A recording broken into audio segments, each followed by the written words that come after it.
Hello everyone, ఎలా ఉన్నారు? Welcome back. After burn ఇదొక post apocalyptic science fiction movie guys. Recent గా Lions gate ప్లేలో తెలుగు ఆడియోలో స్ట్రీమ్ అవుతుంది. డబ్బింగ్ అయితే పర్లేదు, బాగానే చేశారు. ఈ movie run time 1 hour 40 minutes ఉంటుంది. ఇందులో WWE బటిస్టా మెయిన్ లీడ్ గా ఉంటాడు.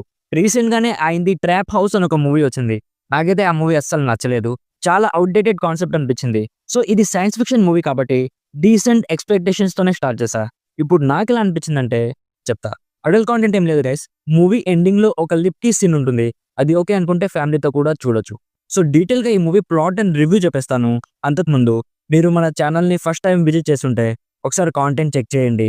నచ్చితే ప్లీజ్ సబ్స్క్రైబ్ చేసి బెల్ నోటిఫికేషన్స్ కూడా ఆన్ లో పెట్టుకోండి. సింపుల్ గా ఈ మూవీ ప్లాట్ ఏంటంటే, ఈ మూవీలో జాక్ అని ఒకటి స్టోరీ చూపిస్తారు. అతను ఒక ట్రెజర్ హంటర్. ఎక్కడ ఏమైనా జరగని తన మిషన్ మాత్రం కంప్లీట్ చేయగలడు. అలాంటి ఒక మొండోడు. ప్రెసెంట్ స్టోరీలోకి వస్తే సన్ రేస్ కంటిన్యూస్ గా ఎక్కువ ఇంటెన్సిటీతో పడడం వల్ల అర్త్ మొత్తం నాశనం అయిపోతుంది.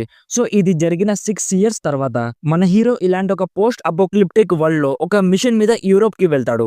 ఆ మిషన్ ఏంటంటే మోనాలిజా పెయింటింగ్ ని తీసుకురావాలి. సో ఈ ప్రాసెస్ లో ఏం జరిగింది, సో అసలు ఆ పెయింటింగ్ ఎవరి కోసం తీసుకొస్తున్నాడు, నెక్స్ట్ ఏం జరిగింది అనేది బేసిక్ గా ఈ మూవీ ప్లాట్. ఇప్పుడు నాకు ఎలా అనిపించిందంటే, నాకైతే ఏం నచ్చలేదు మామ. స్టోరీ కాన్సెప్ట్ అయితే బానే ఉంది గైస్. స్క్రీన్ ప్లే కూడా చాలా ఫాస్ట్ పేసింగ్ లో ఉంటుంది. కానీ మూవీలో చూపించేది ఏది కూడా కన్విన్సింగ్ గా ఉండదు. మొత్తం రష్డ్ గా ఉంటుంది. ఎక్కడ కూడా క్లియర్ గా ఏది ఎక్స్ప్లెయిన్ చేయలేదు. ఇది సైన్స్ ఫిక్షన్ మూవీ అని నాకు కూడా తెలుసు.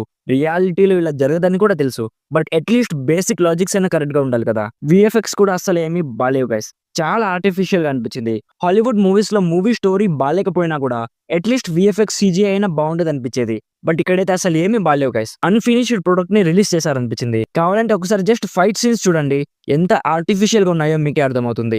యాక్టర్స్ పర్ఫార్మెన్సెస్ కూడా ఏమీ బాలేవు. ఎక్కడ కూడా ఎవరు కూడా మూవీని సీరియస్ గా తీసుకోలేదనిపించింది. బటిస్టా లుక్ కూడా నాకేం నచ్చలా. పిలకగడ్డం ఆయనకి అసలు సెట్ కాలేదనిపించింది. మ్యూజిక్ కూడా సేమ్ అదే రొటీన్ మ్యూజిక్ ఉంటుంది. లొకేషన్స్ అయితే మూవీ మొత్తం ఒకే చోట తీసినట్టు అనిపించింది. ప్రొడక్షన్ వాల్యూస్ అయితే డీసెంట్ గా ఉన్నాయి. సో నాకైతే ఈ మూవీ అస్సలు నచ్చలేదు గైస్. నేనైతే ఈ మూవీని అస్సలు రికమెండ్ చేయను.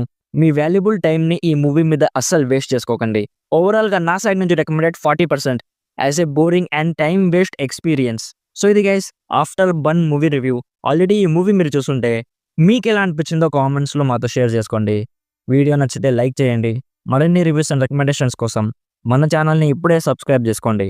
Thank you so much for watching. Meet you in my next video. Bye bye guys.